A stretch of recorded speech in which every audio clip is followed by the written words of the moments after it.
What is going on, everybody? Welcome back to the channel today. Today we're doing part 2 of one red flag for every single NBA team. Today is going to be the Eastern Conference. I fixed the camera angle. Last episode it was a little messed up, so it should be better now. Once again, I want to thank you guys for all being here. And yeah, let's just get right into things. Last night, big night in the NBA. LeBron makes his season debut, year number 23 for LeBron James. Lakers beat the Jazz 140 to 126. I think the Lakers were too star-heavy to lose this game. Luka Doncic 37, 10, and 5. Austin Reeves 26 and 5. DeAndre Ayton posts 20 and 14. And LeBron in his first game back puts up 11 points and 12 assists. Should have been 13, but Ayton liked to miss the layup and rebound it for himself. So yeah, shout out to LeBron. It looked like he was having a lot of fun out there on the court. Lakers look really good. I think they still have some kinks to work out. At the end of the day, when you have LeBron James and Luka Doncic on the same team and pairing that with Austin Reeves, you're going to be a hard team to beat in this league. So shout out to the Lakers. And on the other side of the ball, the Jazz looked very impressive last night. I discussed it a little bit in my last video. The Jazz have been very competitive this season. Keyonte George, 34 and 8. He is an elite scorer. I don't really know any other way to put it. His pull-up jumper is nasty. The way he elevates on his jumper, and I don't think he hit the rim on any of the shots he made yesterday. So Keyonte George had a hell of a game. Lauri Markkanen put up 31 points as well. Another volume scorer out in Utah. Lauri Markkanen finally coming into his own. For once, it seems like he's playing according to the money that he makes, if that makes sense. So, and then at the end of the game, Bronny gets in the game and hits a deep three. No passing up on his shot last night. Good to see Bronny getting back in the scoring column. Hopefully he can find some more minutes throughout the season. I talked a little bit about Bronny in my last video, but yeah, very fun game last night. Good to see LeBron back for year 23. And yeah, Lakers look really good this season, so. Moving on, we're going to go to each team's biggest red flag. Today is the Eastern Conference. So yeah, let's just get right into things. My first team I'm going to talk about is my Cleveland Cavaliers.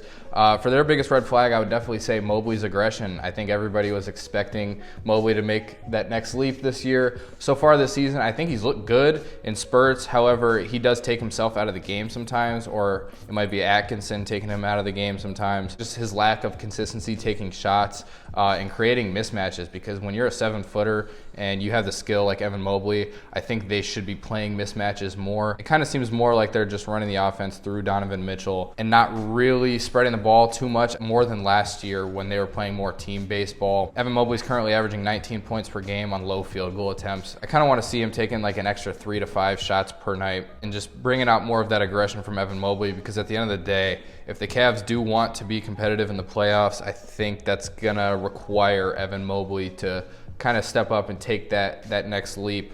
Especially with Darius Garland being out currently, I think Mobley should be a lot more aggressive, and I would put that as their biggest red flag this season. Milwaukee Bucks, lack of a second star would be their biggest red flag for me.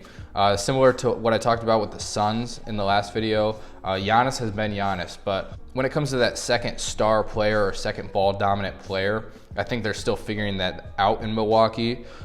Turner has struggled to implement himself into this system. I think with Miles Turner, as time goes on, he's going to continue to implement himself more into the offense, see more of a role for himself. But really, Ryan Rollins has kind of elevated himself into that second option. I talked a little bit about Ryan Rollins. I'm a huge fan of him.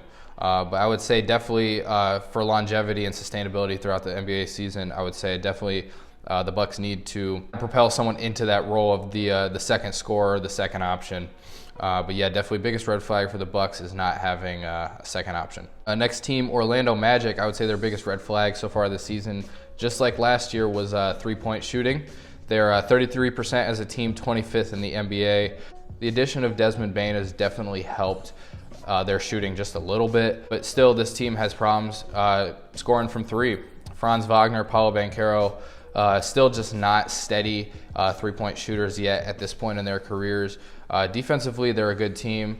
Scoring, in general, they're a good team. I think just to be successful in the NBA, unless you're a number one team defense like the Oklahoma City Thunder, you really need to be a good three-point shooting team. When you compare records with three-point shooting percentage, it's pretty high correlation. So I think if the Magic can get more three-point scoring going, If they can get even just a couple guys to get above that 40% threshold, I think the Magic are in a good position. They're starting to turn the page a little bit this season, so definitely three-point shooting, biggest red flag for the Orlando Magic. Next team, we have the Chicago Bulls. For their biggest red flag, for me, I have they're stuck in play-in territory. Giddey's been efficient. I like Kobe White, but I think the core of Giddey, White, Vucevic, Buzelis, it really screams play-in to me. I just don't think that they have the roster or the personnel to hit that next level of being competitive playoff team. They started off really hot this season, dropped 5 in a row. I think they're back in the win column now, but I do think their biggest red flag is definitely being stuck in play-in territory. I think they just do not have the personnel to be in that next level just yet. So, the Atlanta Hawks, I think their biggest red flag so far this year is Trae Young, only 5 games played. Very difficult to pinpoint a red flag for Atlanta this season. I was thinking of a couple different things to put for them, but none of them really stuck with me. So if I had to boil it down to something, I would say Trae Young availability. In the case of Atlanta, you need a star player to make that second leap as a team, definitely. Like I said, it's been hard to pinpoint a red flag for this team. They have good wins and competitive losses. I have that written down. I think Jalen Johnson's having a career season, 22 points per game, 9.5 rebounds, 6.5 assists. Their rotation is very deep. I like Vit Krejci. I think he's an underrated player. Obviously, the addition of Kristaps Porzingis, Luke Kennard coming off your bench, Onyeka Okongwu, another year of him.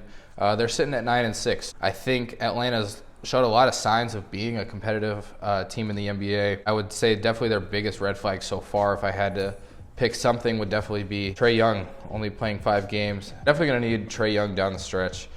He's obviously their main guy out in Atlanta. So next team, Charlotte Hornets, I would say their biggest red flag is Miles Bridges being their leading scorer this season. They're still in that rebuild window. LaMelo has shown inconsistencies as a scorer since he's been in the NBA. This year he's only averaging 22 points per game.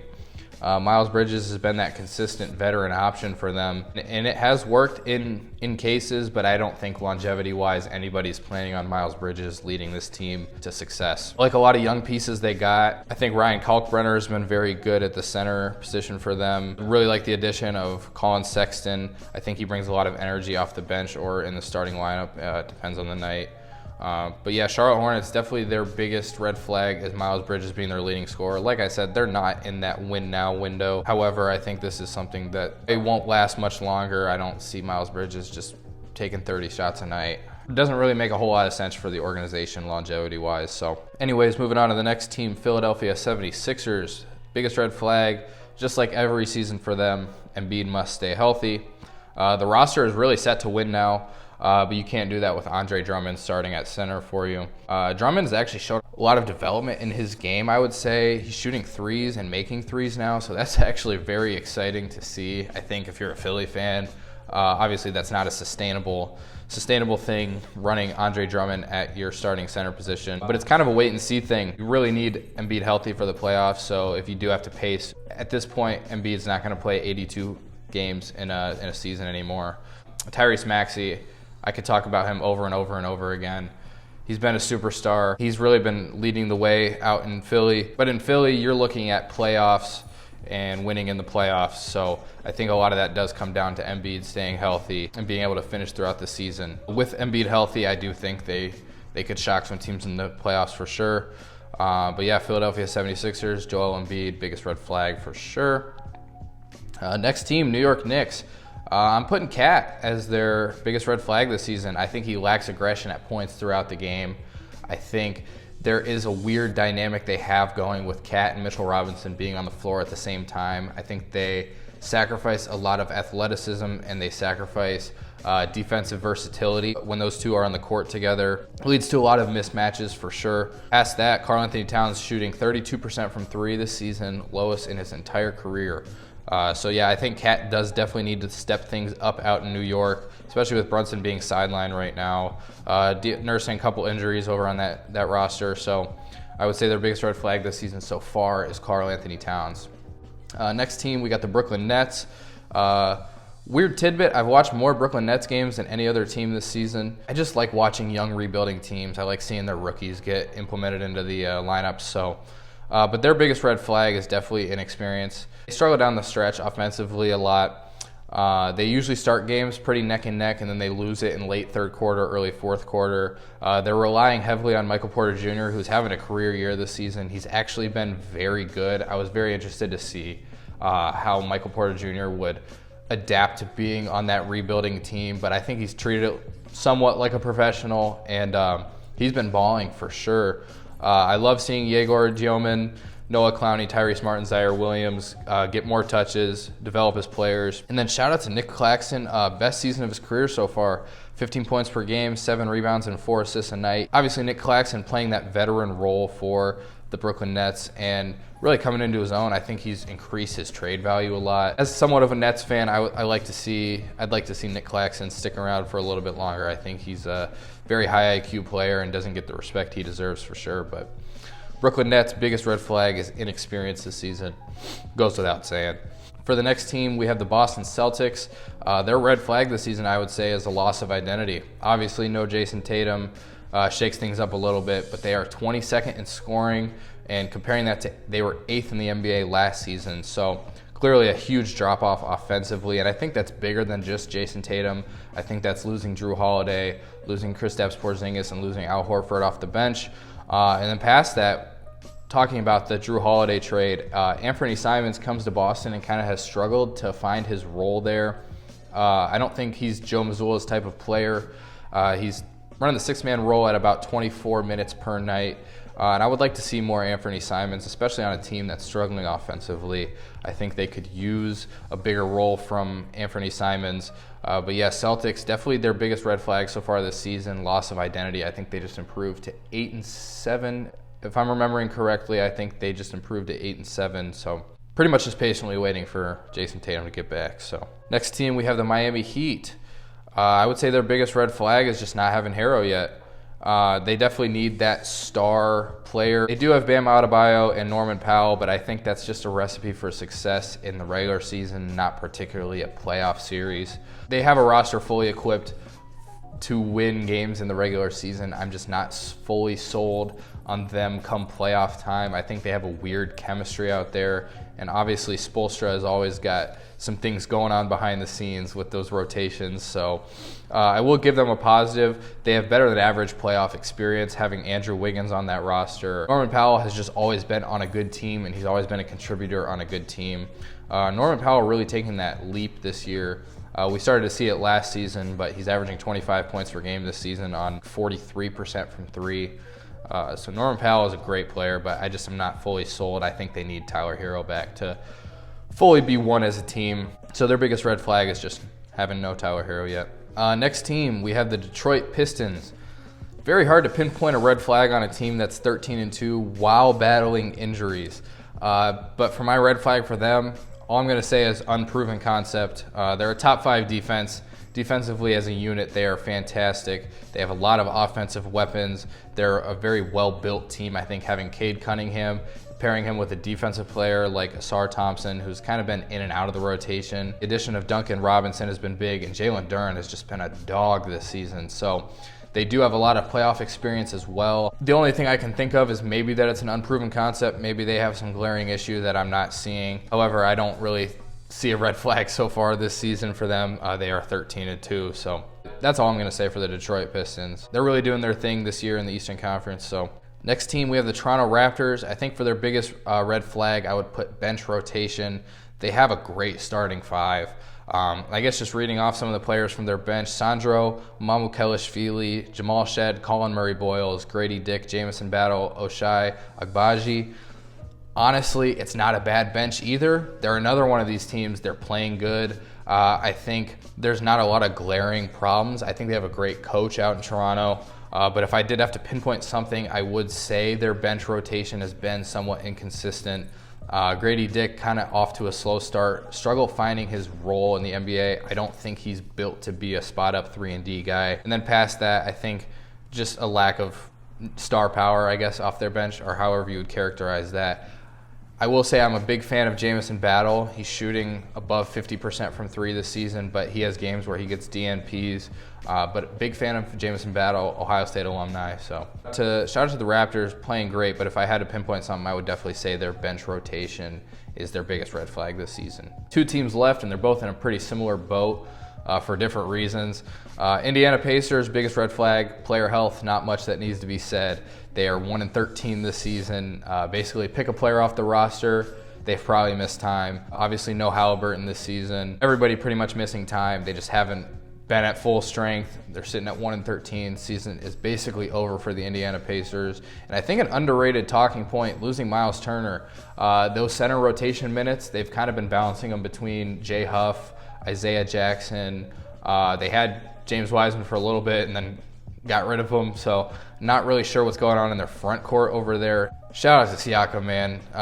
Still playing good, doing his thing. I'm sure this hurts a lot after almost winning the NBA Finals for him. I think losing Miles Turner was kind of an underrated thing that happened that has really costed them already some wins this season. But yeah, Indiana Pacers, go get healthy. Get back onto things next year, maybe get a high draft pick. Indiana Pacers, biggest red flag, player health for sure. And then the last and final team in the Eastern Conference, I have the Washington Wizards, and their biggest red flag is the game of basketball. They're 1-12 this season. That's literally all I wrote down. They have no big faces anymore. CJ McCollum has kind of been solid this season. Chris Middleton kind of been solid this season. I do see a bright spot for them in Alex Sarr. I think Alex Sarr is coming into his own this season. Just keep him in the game. I think that's the biggest thing for them, keeping Alex Sarr in the game. Let him build up some confidence. Then just building through guys like Keyshawn George, Trey Johnson, AJ Johnson. I think just giving those guys some minutes. Admittedly, I haven't watched a Wizards game this season, but I don't really think there is much to stay for. So Washington Wizards, biggest red flag is the game of basketball this season. And that wraps up the entire Eastern Conference. That's all I had planned for today's video. I just wanted to get through that. Let me know any ideas for future videos. Fix the camera angle, so I'm hoping this is a lot better. But yeah, that's pretty much everything I have. Drop a like if you liked the video. Consider subscribing. Follow me on Instagram at peace.hoops. And that's pretty much everything I have, so peace.